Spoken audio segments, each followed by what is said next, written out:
Now, when we're looking at the standard form for like word problems and stuff, there's going to be two slopes or two rates. Okay, so two slopes or two rates, and you'll be able to pick it out of the words because it'll say some number, and then they'll use the word per x, and then some other number per y, and that's telling you that it's a slope or a rate. Now, they don't always use the word per.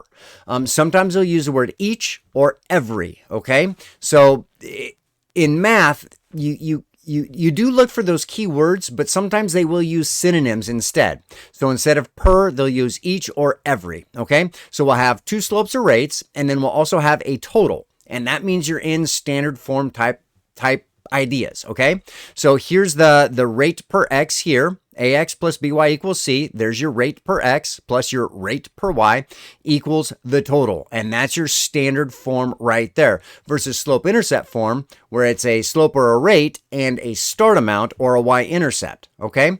Now this form here is also called a linear combination, but that's for higher up math. Now for your notes, here we go. Standard form, the number in front of the x, so the x and the y, those are your variables. And then the a, the b, and the c are placeholders for numbers. So the number that replaces the a is the rate or the slope for the x variable or the first variable. Sometimes we'll do, J for jeans and Q for quarters or whatever it might be.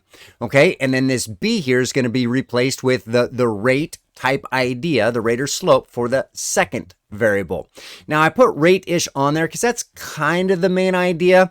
I don't want to make the definition or what it is too long to where you can't even remember it. So it's a rate-ish type idea. Okay, and then the c, that number there, the constant, that's basically your total. And again, it's a total type idea. Okay, so pause the video, make sure you get this in your formulas section.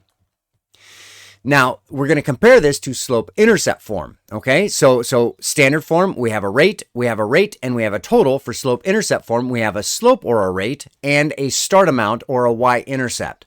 So different type of information for standard form, still makes a line, than what we have for slope-intercept form, which also makes a line. So these are two different forms for making a line, and we're going to choose which one we use depending on the type of information we're given.